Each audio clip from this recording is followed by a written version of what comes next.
Je m'appelle Catherine Belliquel. Je suis copropriétaire de l'entreprise Ail Durand Saint-Olivier à Saint-Jean-des-Piles, au nord de Shawinigan. Nous cultivons de l'ail sous régie biologique.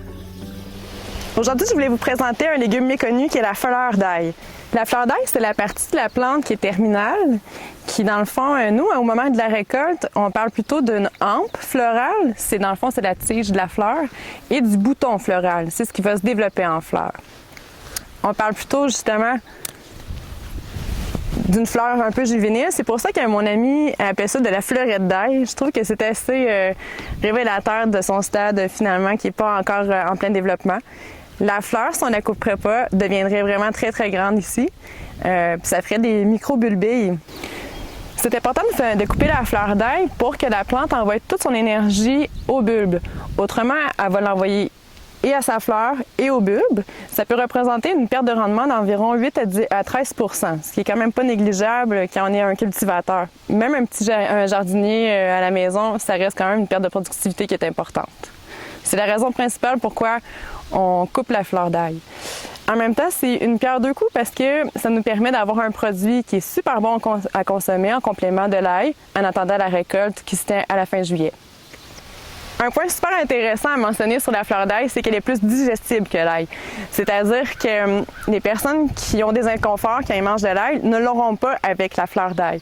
On a un goût qui se ressemble, mais qui est quand même plus délicat que l'ail.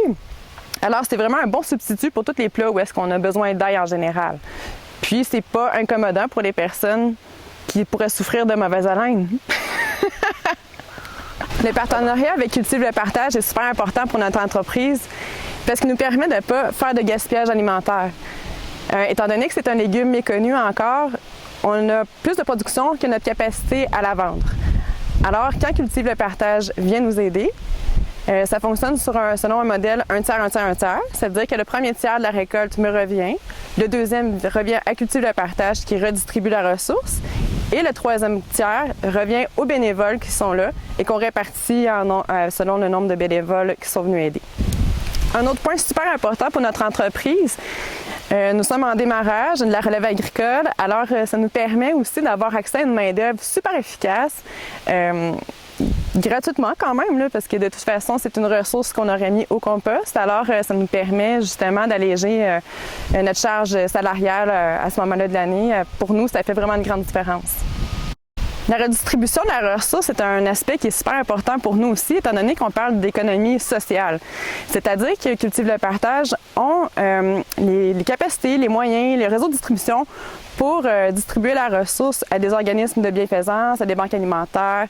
Ils font aussi des ateliers pour les gens qui sont désireux d'apprendre la lactofermentation de l'ail, par exemple. Alors, je trouve que l'aspect d'économie sociale est super intéressant dans ce partenariat avec Cultive le Partage. Un autre point positif qui n'est pas relié à l'alimentation, c'est le côté social. C'est-à-dire que là, on se retrouve avec une gang de gens dans le champ, des gens qui sont super intéressés, intéressants, qui sont très disponibles. Alors, ça nous fait des avant-midi qui sont vraiment merveilleuses à partager avec des gens de diverses provenances, des jeunes comme des moins jeunes. Il y a vraiment de toutes sortes de personnalités qui sont intéressées à faire ça. Alors, ça nous fait tout un point en commun où est-ce que c'est des échanges qui sont vraiment super appréciables.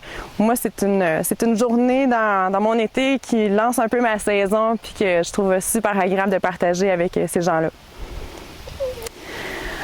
Finalement, autant les participants que les producteurs, je trouve que cet échange avec Cultive le Partage, c'est quelque chose qui est donnant-donnant et je recommande vraiment à tous de participer comme entrepreneur ou comme bénévole. C'est vraiment, moi je trouve que c'est vraiment une formule humaine, sociale, économique qui se distingue et puis qui est vraiment super appréciable.